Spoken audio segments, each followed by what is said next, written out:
everybody. Welcome to another episode of Symptoms to Solutions. I'm Dr. Lane and joined today by Michelle. How you doing today, Michelle? Doing great, Justin. Awesome. So today we're going to talk about our gut health and why is it that I'm trying these different protocols? I'm going to the doctor and nothing seems to be working. I still feel maybe bloated or I'm gaining weight. I'm not able to eat much food. Maybe my food selection is really drastically reduced and no one seems to know what's wrong and I continue to suffer. So these are common things we hear, right, Michelle? Yeah, absolutely. People come in all the time. They have a lot of gas and bloating. Food sensitivities are starting to develop. And some of you might relate to this out there. You have maybe tried carnivore and you felt better for a while and then it kind of stopped working. Or you've done the AIP protocol, you've done detoxes or supplements, or you've just done a real probiotic routine with prebiotics, or you've stopped eating oxalates, or you've stopped eating high histamine foods, or a combination of any of these. And right now, eating is just flat out stressful, but you feel like if you stray off of it or do something a little bit wrong, boom, there you are with bloating, gas, you feel like garbage. So if you're exhausted from trying all these things to improve your gut health, you're in the right place today. So Justin, explain kind of something that could be going on, or I know there's more than one thing, but what do you explore when you have people coming to you, even having done many things, and they still have digestive issues? What are you exploring? And along with that, I would say that most people's starting point when they have a digestive issue, they go to primary care usually. And primary care, if they can't figure it out or handle it, it's not an acute injury or something like flu, they'll refer you to a gastroenterologist. And gastroenterologists will often do an endoscopy and a colonoscopy. An endoscopy is basically a camera through the front and colonoscopy through the back to have a look and to see what's going on. And a lot of our clients come to us and say, I've had those exams. They say everything's fine, nothing wrong. And I say, okay, what did they say? Did they give you a diagnosis? Yeah, they called it IBS. Okay, now I know what's going on. When I hear IBS, that's a red flag. Irritable bowel syndrome is typically a diagnosis of exclusion. So if you've been told that, your doctor doesn't know what's wrong. That's the truth of it. They call it IBS. It's a catch-all phrase because those exams, endoscopies, colonoscopies, they're looking for physical masses, tumors, polyps. They can see some inflammation on those scopes, but if they don't see a mass or a physical object, there's nothing wrong. What we normally then discover when they come to our clinic is they have an undiscovered, undiagnosed gut infection or even an autoimmune condition in the gut that just hasn't been explored, hasn't been discovered. And so, or even sometimes they have been diagnosed with colitis or with Crohn's disease as well. But you can talk about the autoimmune aspects of that too. But anyway. Yeah. So it's kind of a mystery when people are coming in. They just know they're not eating a lot and maybe they've stopped eating sugar as an example because they know, hey, when I eat sugar or sugary foods, I feel worse. They're searching, trying to figure out what's wrong. They've been on medication usually for acid reflux. They're taking maybe some other drugs for nausea. And so there's a true concern and also confusion as to what's going on. That's usually when they walk into the office. And there's usually 5-10 other things going on as well.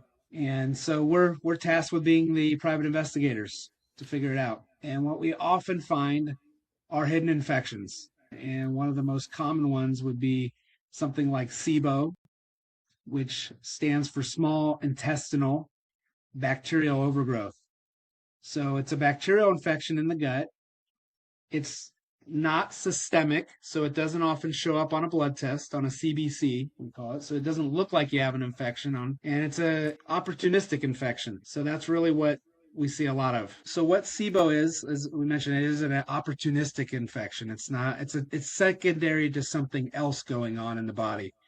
So what causes SIBO? And that's usually the question. SIBO, or sometimes we call CFO with an F, substitute bacterial overgrowth with a fungal overgrowth.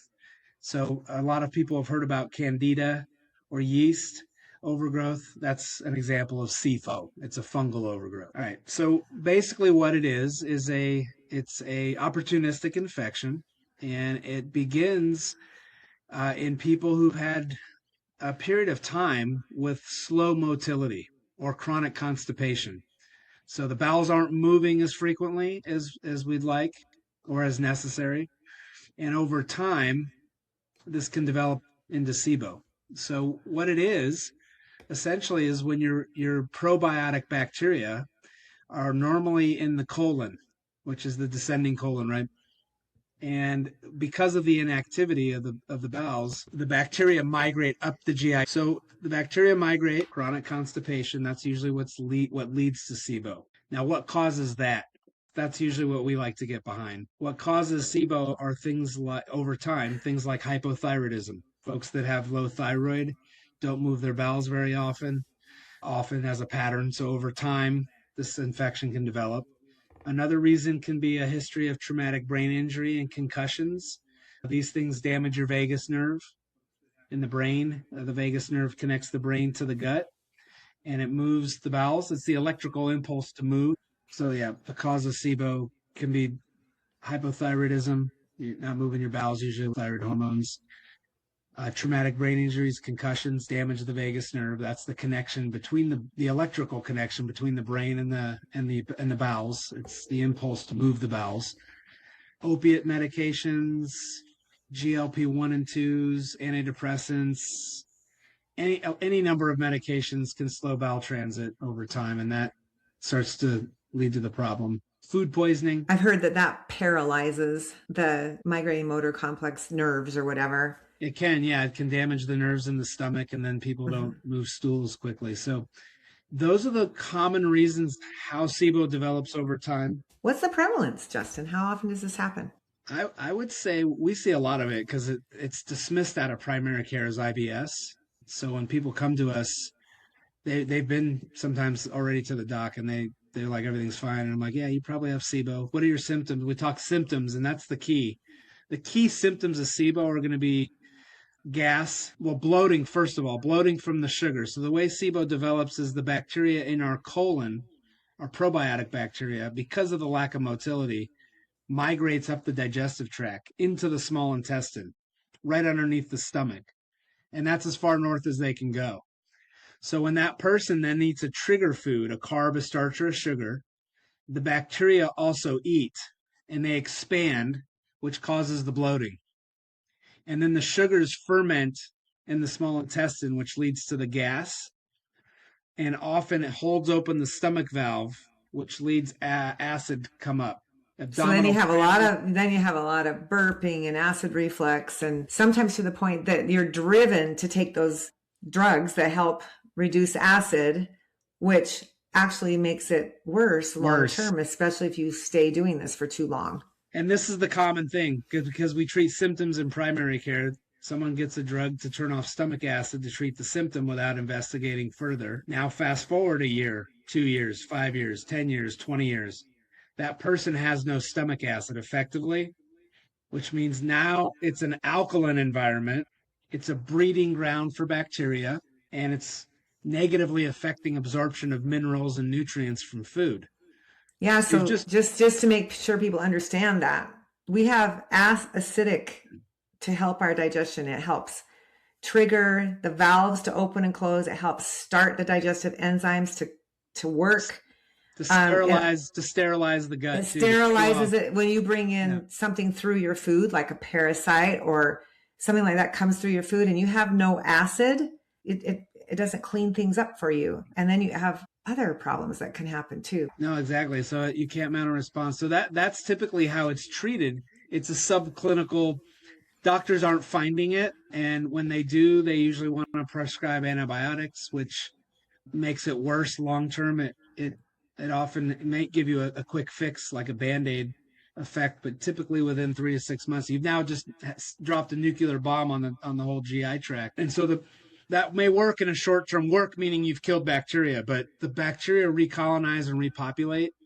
And so within 3 to 6 months, if SIBO is not dealt with properly, it's just a nuisance, and it's an annoyance, and it's a long-term problem to the point where people stop eating carbs and starches and sugars, even healthy things like fruit and vegetables, because it's flaring them up and they don't know why. And they're getting worse and worse, usually as time goes Yeah. on. Yeah. And if you are one of those people who Mm. notices, I can't eat a carbohydrate or a fruit or any sugar or even some Bread, things that are good for rice. me. And sometimes maybe you can eat some of it, but if any of that, because I've had some people that say, well, I can handle rice. I do okay with certain things and they still have SIBO. But if there's any of that that just seems to be causing you to feel worse, tired, bloated, gassy, there's a good chance. There's a Yep. good chance that you want to take a look at this potential hidden infection of SIBO. And another thing I would add too is it's not always constipation. We have two flavors of SIBO. Now, usually there's some history of slow motility somewhere. That's typically it may not be constipation. There's a lot of confusion about what constipation is. Part of that confusion is derived by primary care because they've defined it in so many different ways that you need a technical degree to understand how they're describing it. But basically, if you're not moving your stool very quickly or at all, if you're having a bowel movement once every 2, 3, 4, 5, 7, 10 days, that's a breeding ground. That's kind of how things can start. And with IBS, it's like sometimes back and forth between not Exactly. moving to having now diarrhea Or loose or, stool, yeah. So it mm-hmm, vacillates, right? So what we mm-hmm, see and how we measure SIBO and is done is typically over a 3 hour period. It's done as a breath test. And what we're measuring is your production of methane and hydrogen gases. Those are the byproducts of carbohydrate breakdown. We measure those over 3 hours. If either one of them are too high, it's confirmatory for SIBO. Now, methane dominant SIBO usually presents more with constipation. Hydrogen dominant SIBO often presents more with loose stool or diarrhea, but it's very common to go back and forth. So, mm-hmm. not unusual at all. Yeah. And so you talked about the vagus nerve dysfunction sort of affecting this. So to me, that kind of says maybe stress can be one of the primary issues or trauma of how someone may develop SIBO later. Is that true? Certainly, trauma through an accident and injury, American football, and we hear about the concussions, the brain damage, but what you don't hear about is the digestion problems that usually accompany that because we have a barrier system around our brain. It's a vascular ring that protects us from molecules that could harm us, bacteria, things like that. So when you have the force of a brain injury or a concussion forces the skull through that barrier, which breaches the barrier. That barrier is connected to your gut barrier. So when one dissolves, the other does as well. So some of the symptoms you can develop are things like brain fog. That's a neuroinflammation. So Mm-hmm. what happens with the force of a trauma like a concussion is the skull and the brain, it pushes up against the skull, it breaches the barrier, which makes you more susceptible. Now, when that barrier dissolves, so does the gut barrier. The same protein bonds are in both barrier systems, in the digestive system as well as the brain. So when those barriers dissolve, we tend to develop symptoms systemically all over. You may not connect the dots, but things like brain fog, for example, or smell and chemical sensitivities start developing. People start getting nauseous or they get headaches when they smell perfume or gas fumes or environmental exposures to things, smells, lotions, potions, things like that. You start noticing, oh, I can't be around those things. I get nauseous, I get a headache. That's a sign of a barrier breach, a leaky brain, we would call that, just like a leaky gut. And it's an immunological problem. So like when people start when you start getting down to eating the same five foods, typically you've lost your barriers control, which means your food proteins are now getting into your bloodstream and it's causing a systemic inflammatory response via the immune system. And so it creates a lot of unpredictability. One day I have, blueberries and I tolerate them just fine. The next day I have them and I have a headache, I'm bloated, I don't feel good. You're like, it's the same food. I don't understand. That's why. It's an immunological response, and it's because there's this breach. The barrier is a protective system between the bloodstream and the intestinal tract, in the GI tract. And so when that breaches, now you're eating, and now just add, oh, I've turned stomach acid off because I'm taking a medication to turn stomach acid. So now I'm really not breaking down my food. It's getting right into the bloodstream and it's causing all kinds of uneven immune responses. So this can be this can be allergies. You can have histamine responses. yeah. It could be a precursor to an autoimmune disease of where now your immune system starts to get confused and it starts attacking tissues on one organ or another, which is how you know which disease you have, is which tissues are being attacked. So this is a really important thing. There's people out there that I'm just fine. I'm going to just eat so that I feel comfortable. And I've had clients that have done it for 5 or 10 years of just eating these very few foods because that's what keeps them comfortable. And they think they're solving the problem. What's the problem with ignoring and not treating this hidden infection or leaky gut or parasitic infection or whatever hidden infection is found that could be causing some of these symptoms? We've primarily talked about Sibo and Sifo, but we also talked about how you parasitic infections can happen when you don't have enough acid. So what's the problem? Like, why is it so important to treat? Well, you are what you absorb, not what you eat. So if you don't absorb very well, you're not going to get much benefit out of eating healthy and taking great supplements. I mean, you'll get more benefit, let's say, than eating junk food. So keep it in context. But the whole point is to optimize your absorption so that you get the benefit of all these things. And what kind of benefit were you talking about? Like people I've known, they don't even realize, oh, my body can't fully repair. I mean, yeah, so we see clues on this all the time in blood work. So you'll see things like low calcium, low magnesium, your minerals can be low, your vitamins can be low, your iron can be low, sometimes because of a malabsorption issue. So it usually doesn't get discussed. Most people just go, oh, I'm low in calcium, let me go buy calcium. And they're not addressing actually the cause of it. The cause they're not like saying, why am I low in iron? Why am I low in calcium? Why is my magnesium low? They're just going, oh, take more. Exactly. And not understanding what's causing it in the first place. And if we relate this to autoimmune disease, we talk about infections as one of our 6 primary triggers of autoimmunity. And so this is definitely going to impact the immune system. And it's just, it weakens the immune system and it weakens the ability to absorb foods and nutrients and really live healthy. More importantly, it's limiting your diet because a lot of people go on, like you say, for years saying, I just can't eat those foods. When I do, this is what happens. So human nature says, well, let me just not eat those.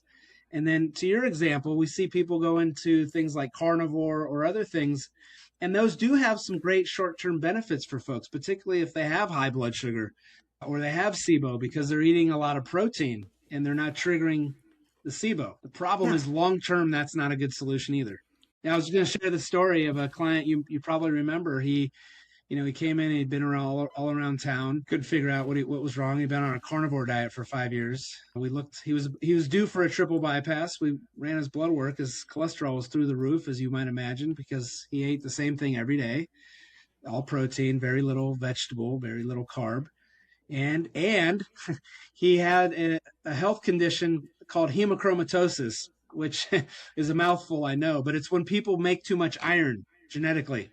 So you have somebody who's eating only meat, has a problem with making too much iron to begin with, and he created a lot of his health problems, unaware of those things. And so we basically said, hey, you have this medical condition. We need to get iron out of your body. And by the way, we need to change your diet because what you're doing is you're killing yourself. You probably didn't realize that, but that's what's happening. That's why your arteries are clogged. That's why you feel horrible. So he had some short-term benefit to it when he first did it. I'm sure it dropped his blood sugar and he felt better, but 5 years on, it was really causing a lot of problems. So yeah, and I want to just bring a point up here with something that clients sometimes end up with. Like they get a lot of hypervigilance around doing one particular type of diet, such as carnivore. And I'm not dogging any one particular diet, but when you get too hypervigilant around a specific thing and you have not dug into what's really going on or what the actual cause of issues are, you can actually do exactly what you just said, create more health problems. Really, really important to get clued in and do some blood work and figure out, do some testing and actually say, well, what's causing this in the first place, and address the cause so that you don't have to do that anymore. You don't have to eat the same 5 foods or have anxiety around what you're eating. It's Yeah. emotionally exhausting to be in a position like that. And I work with clients all the time that are already emotionally exhausted. And then we do temporarily to correct Sibo. We have to do a little bit of a protocol, but it's not a permanent protocol. So if you're doing a Mm. protocol, probably doesn't need to be permanent. It could be, we just want to get you back to eating whole real foods, balanced diet, have your blood sugar regulated, and be able to enjoy life again. So that's what we're here for. Yeah, and I would just add to that for our listeners, for the love of God, you have to get out of the primary care system and see a functional doctor or a naturopath or somebody who's clued into these things, because by and large, and not everybody obviously, but most of the time, your conventionally trained physician is not looking for these things.